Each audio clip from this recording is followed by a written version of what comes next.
keba kacha anin keba kama baraka bake fele murunta ko tanke programme do keba kacha ale wonno jibe ninga mo falli minke bi fele nata meyo ya mimuno gambia la meyo to KMC ata molti mi yalan ko to mannu ko politiko kono ay ku jamala ke gambia saka APRC patio bi nata ala suyo kono ala koordinator pour na kacha soto ngali ni ka kuma kangal do la min yalan ko wolle be foka gambia kono saka APRC ani politiko fanna iko kumo kadi ya kumo tiyo fongale da kono wala tan nata fojang pour na kacha soto meyo ka fo ko do ya baraka bake wato minta pour yang invadi la suyo kono alhamdulillah meñini kala même folo la ni kontondro ke wala be kala comme APRC party sang alto ba kunti yakal ninko what's next wala nga APRC party sang kabral tala tola fal nak nan sa be mun ko sa alhamdulillah rabbil alamin alhamdulillah minash shaitanir rajim bismillahir rahmanir rahim folo lafta min folo wala yindi ko toñing amamba folo mba kono le nga bolon kono le ke sa en pour nga nana kombo labang problème on arana soto siloka so wala sabu police wol mine pamito di ilatana political activist wol be arrêté so wala tina dol fanal be siring ko wala batu but sa ya lift le ya wuli le ko danke sa anytime from now ben dir sol annonce pour katana to labang okay inshallah okay mun ka ko ya ko defal mal to labang no fo so dama nim fo no mo lewo mun ka problem of course problème ke man ken muti moy gambia kono na mol tare peacefully ngati na pamito tale police ul gambia bi yakam tel ko kata to la andon tol na to kono ngami fulo itani wolo yenti de nol kacatale na mol kaca na entourage be ni kacatale ngam foy wolo nyinde ko tol mala fi setan kan dum manke setan patiti it's a very peaceful and disciplined party so yamuta na molere andi na diam ko moyle kabrim bota janta bara la be ma fon kostata basse bota nam basse lungo mena be wala basse kanana ngam ci do so la dolto fudata president oya manka mankunda yeng attaque woto manka mankunda yenna mol dol baramaje mol saba l'hôpital bare won kulonin tenko kamma na mol yamar ko no reaction ba ko talale ba dila masala sa kundala pour ya to na report police kundala to pour ya jibe min kelaje wala wokono natana mien ju sola ndije wala nyite natana message shot from the president's office ka kota ka bay ko fenno mi yalo ka manya na kela ko mi mo be mu gambe do mo boy free tale pour katama banko kan anyanta nyami duwa kan woy na mol du so fa ay na mol ko no fa katu wolu wala fon to na mol kabri kidinje abaramata very serious fois amka diamuno aketota ko si abusa martola aketota la las ya abusa martola ko to be muso dol lipani kodala you know wol be ketale so bare kabri diamute na understand ko na tamu manke wote okay dol be kayra tamole kanu laftale pour nga ko fa kayra kono wokono nata fo furata habbu sumala mi fusala busumala fanan nga anoda attaque soto busumbala wala kita sinya fula nyawti so ni mi na on the 28 rally fanam moy wolum fanan na molié attaque gele 28 wakadam do 28 rally nga minke bu bazono to o fanan attaque gele wolum o fanan busumbala ye attaque na mol attaque gele ñin dom fanan alla journalist wol fongo ya safele 2 days before to be futala fa ça fait ko askene mal attaque amor wali ça fait ko asakente de akoy ben attaque la be pare kan pour kan attaque ci local o be safetale andi police wol inform about it police wol sutaf ndefe nyanta silal tal no miadne se ko nyin ta ya ke ya prevent pra kana soto o man nake tol dol man tol be tole kono man fen kala mata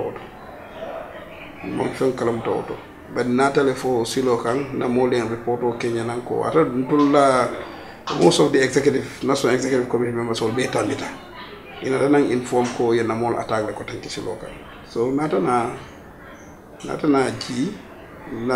moto convoy stop pour ka nga police will call ka itandila ko nyina be keri ando video bijele ni ya itandi ko kabrabe kela police will bijele an ya jele mol ni la famol ni la bal Busumbala, yes. That means they were well prepared for us. Okay. Okitale andung poli natanaki problem oti. Police will natana announce ko yen safe ya formal ko political foko toll beta ya cancel ya suspend for the meantime for jani mobe ku bondi la nyoto. Sa kabri ya ban nying lift wala kabri ya tolo nyimba ya bondi comme nga political rally man na ka ane programme sa min aliye police approach ko daga comme Allah ta continue la albi kan. Of course, be fonko sa fe kan right now the permit because atata to the kabringa information soto they wrote to us ko ya lift le. So we are prepared right now porque inform ko we are prepared to go on tour again. Okay. Be pare but in it nga mwele fana ko coordinator in Brikama attack. Baro kunda. Obuja alcohol the haramadi obe police la fabrication of why I said so is andiko keba koto ngole attaque. Je APRC ngana to commencer ba Gambia be man korda attaque.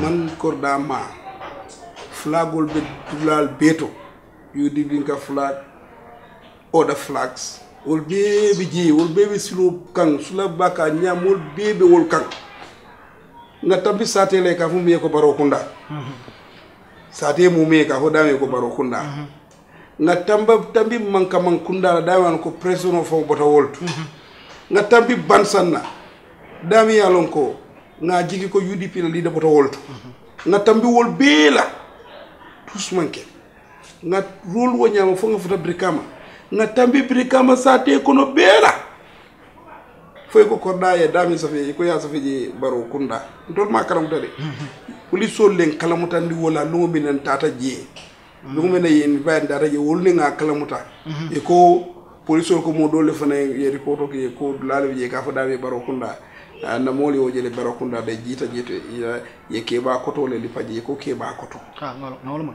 e ko keba koto because nga o mira that wo yursol be tembo minto wol man kun keba koto to buno haramadi o ke mira don ka fen fabricate ka fen mira ka fo Gambia nyande tambila wala nyante mbola ke mira ka sidon ka sila bun ko don ke mira ko mbato don pour se fenne fono min sadna kariño le to because man la fala to nyande tam biti lo nyande tam ko bele boda bakilim fakili anum fanam fan fo baro mini be ko don baroti be mu UDP leti o coalition no on den to jati ndol ya bol bijel mi ko don barol leti ha ibe APRC le nga mol so do mi yalan ko ibe yabe manka man kundale andu mu APRC dungol leti nga mol so to le mi yalan ko Brikama bije i manke ikondo ni baro kondo be mu klineti and wol mu APRC leti ni laftan so bol kilo klita ni lo Gambia be la yeje so that's not the point.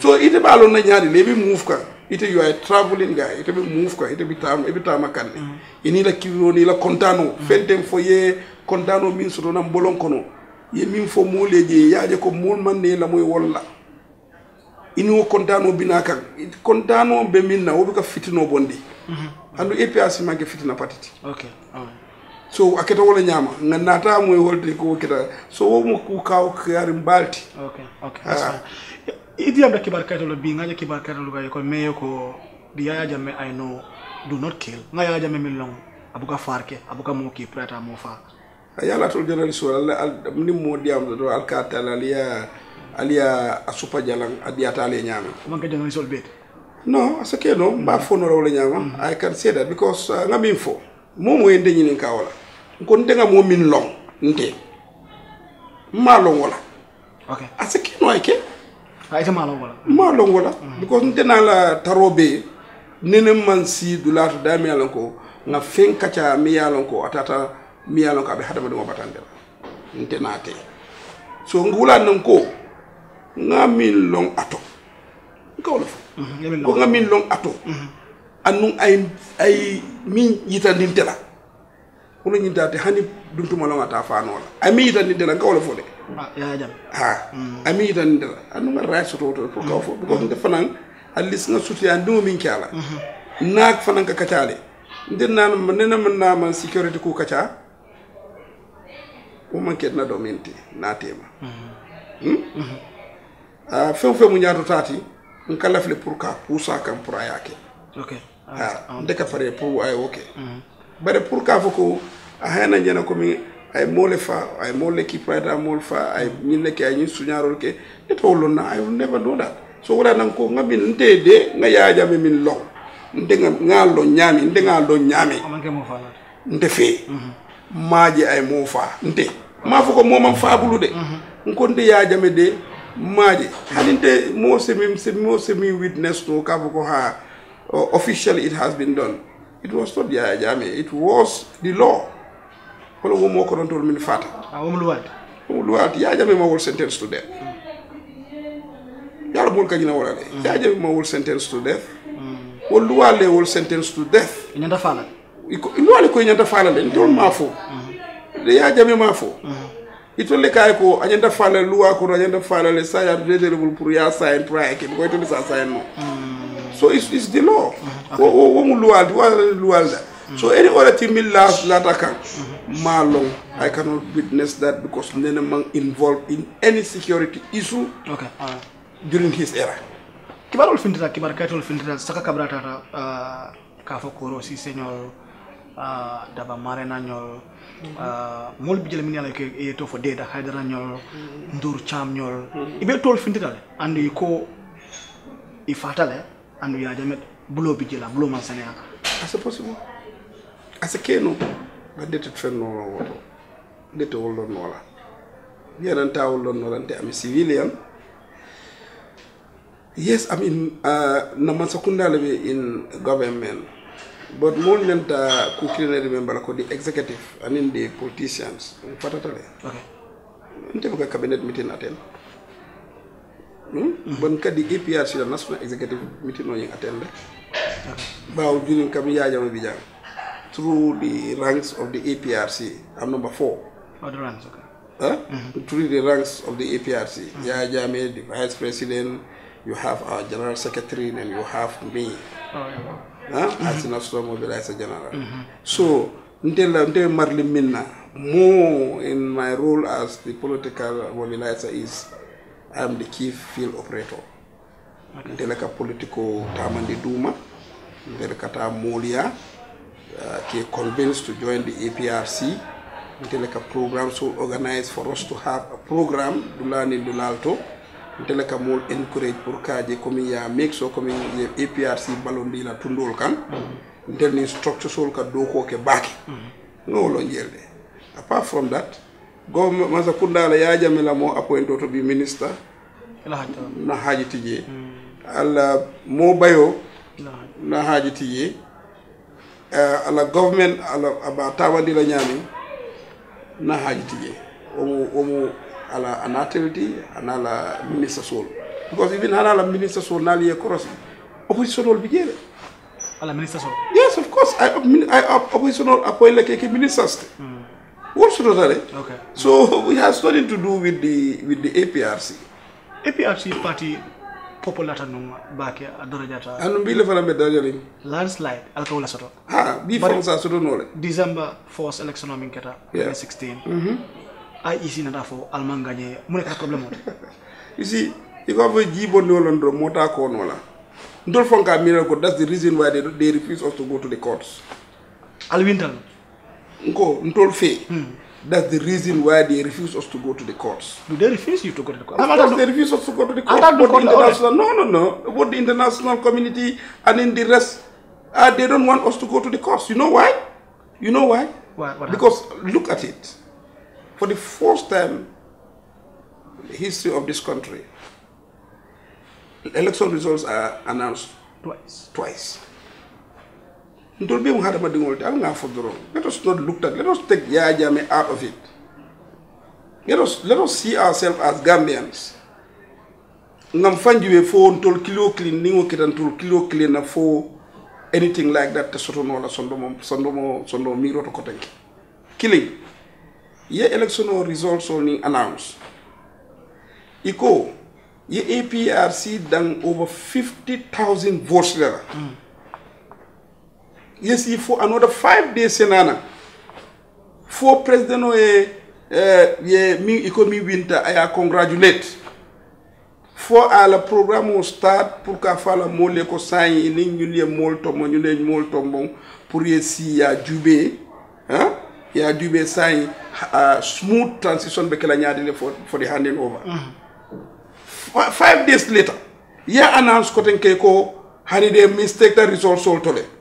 Instead, come here dang 51,000 votes plus la. Say here dang 19 votes la. 19,000 votes. Me all la. Say here dang 19,000 votes la. Ni hakil mamoti. Ni mumu hakil mati of course. It's all nako. Mose hakil physical votes to go sign. Wala balang. I'm balang for this year. Ako yes. Say ako. After he did not trust the results. And now it's our constitution. You can appeal to the courts. But Ramal done court already. No. We did not go to the court. You could judge all the months. You see, don't call it for the side. Naro coming, you see, yalo more beat low like Alfred Rowe. Ya Jammeh. They'll talk about the impasse and they'll say, Ya Jammeh, they talk about the impasse. But more than that, ni Ya Jammeh manta, kelole kela. Namanta, kelole kela. Anu wo kilo kela jumale fala Gambian Ya Jammeh sa fano le pour mo jele fala Gambian innocent Gambian jelle be fala wala sonne fighter. Of course he loved this country. I love nyim banko la le I love Gambian wala le I love Gambia bu gatela agenda mu Gambian tani Gambians. I know about that. No lon ne ngo long asute atol so bebi na wala yalo mo beke mi la wala so bare nyim luwa nyim Wol Jojo Chol Miniela Nim troops will be amassed to come and attack us because civilian will be fala. So that was escape groups also be borla dami don tenite. Don le malo meta mbet le ko don me kala finkinte meta la dami don tolle tolon na. Den tolle be fala because so darul wol yalon ne ebe ila option bi momenti. Ni yalon koy man soksino tolle option bi sotole. Bon tol mo wolo. Ntol ninki do se bennole ninke so se bennole. Ninku jama se bennole right ntol mawlo but say nar ko bi tolwo the international community ko tol lafta non gambele mako ila no na de to jojol na filana because wo jojole kam info abo Sierra Leone non Nigeria e botawol okay troops sol mini na bota mun dole Nigeria lom Senegal ani ikani ko Nigeria ni Senegal le foko so nar ko mi wolom pour yow mol ni commandie nana ye kilo ke ni Gambianol fa ani ye jojo sulta ye pigna ye miniforo ye ni kana ye na ya jojo bitin nani des go wol be mu fonda hani kabi you can dictate those people ya fe ko ya Jammeh toñalo ni election is free and fair dimari son ya because science malum fo ni ECOWAS ko fonke jole hani kabi kon to le ke jogo fo oda for the international community. Mfana bure ko dunyo. Mfana bure ko. Nani na bure ko then that means we are wasting for nothing. It's a wastage for nothing.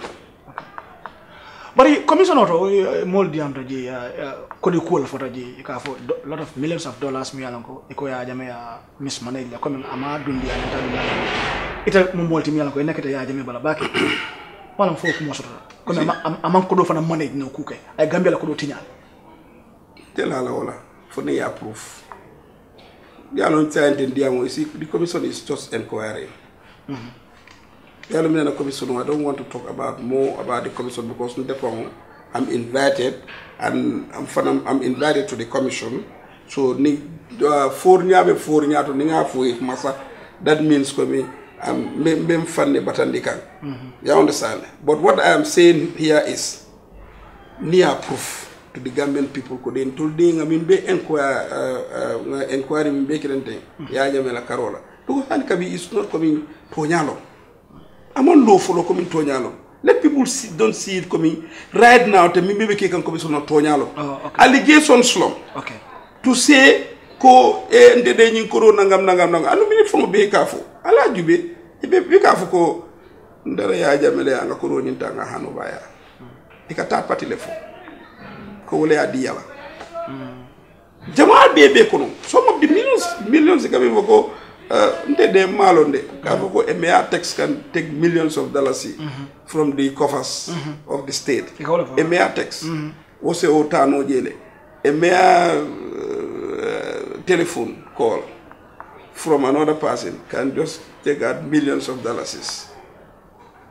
Haram ndol be mo hakil mali do al nga jube be sa jube hakil ma ko ba lafta min fulo wala ñinti amanke fenti mi yalon ko right now tay coming yeah establish le ko it is all the truth coming abe mu toñalte at this point in time because it's allegations ni tol pareta yela inquiry bank they have to write a report ka fu kon na ñim finance de nga ñine jeje weda ya jame atoñala is faulty or atelier adumu or atema adumu then up till then no one can accuse to say it coming aya soñal ko ma fan defend for alni ya jame ka diam nan kay no bari altol ni ya jame nakete ñom mala ba mna dal ko diam no he's on exile but telephone bi jela sa ñoo call no we don't have anything to do with him at this point in time because he mean follow so we'll leave him to live in peace we live at peace kabi kabo me yala was this emotional foi balo fatal ba kabi kabo je kan e kala mandate bantale albota jela say interim la bije man fo kabi kabo akete bala nyani you see intela case is different from others nti mambay intela nga declare it's my second term intela nga declare ko medana 2 terms whether ya jamesia or not I said that I said it and more say inquiry came about it what to mean the use of this municipality being endorsed to be there to do my second term at the monument mol bijele camera solia tale it is there and I declared the last time I'm going to run as mayor. I don't want to do my whole life as mayor. Okay. So when I was leaving, of course, Nini Monumbe Dokola for more than from 2002. I started with KMC from 2002 as a councillor. Rise to all the funky the mayor. Funga ba function term complete. Nga one term complete. Nga munu korenge nga na 2 terms beke nga bang. Of course, new mold delta back it will look emotional, of course. Not otherwise, because after ni one thing, belola. And not come on, ba friend belola, and then Lota Mevin and oh, yes. Nobody can stop Yankuba in this municipality. Nobody. On the APRC? On the APRC. Nobody can stop Yankuba Koli in this municipality. So you want to give chance to others? I said that from the beginning. Then I don't even think I said I don't want to go more than 2 times. So this mayoral thing, APRC below even more on the of course, Balon. Okay, but I'm not Jumalam. Don't politicians we are politicians. And nole. Don't manke chuneti. You understand? Don't make a tunity there. I understand. So wole barandi, wala ne even attack and slow can. You understand? Wala ne than they think coming to we live in fear. No. It will be our own to be banku dingolti. Last year around this time, ni hakilo ba kang ning halifa interview so niya interview so Dimaso Paradise FM. Ulungole Paradise FM sorong. Mo jama ko man la fo tele NIL ni police or corp. I don't involve myself into those things. I'm a very civilized politician. You don't do that? I don't believe in those things. I don't believe in those. Why do I take interviews with journalists? From the time I'm in office, I'm not a commander officer. I take a journalist so young command anytime. I left on Solar anytime. I sit with them, I talk with them. What's the reason? So I said, even if you go, you scandal me, you said you write something that is not true about me, you put it on the papers. Gambia, I will do now a headline. So that will clear it and they go. The ballad wall jabitali. But I need to mojet from more Jamali Basana.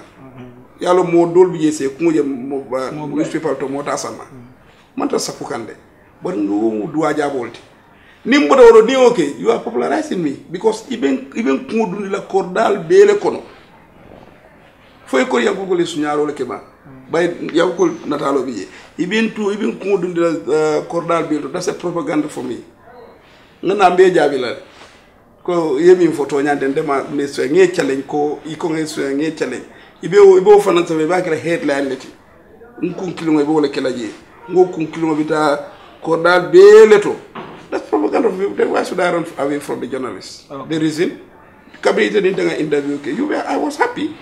I was very happy. You can see the way I was talking. I was very happy. That very night we were close. I don't know what makes you close. I really don't know. I really don't know because that was regretted. But I don't even know. I don't know why it should be closed because a very nice interview, and I was very happy. Your points will be made with your critical points. I have answered you the way I want.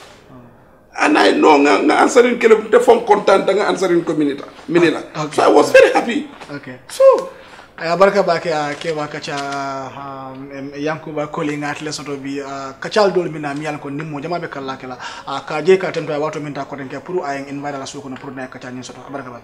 Thank you. Okay.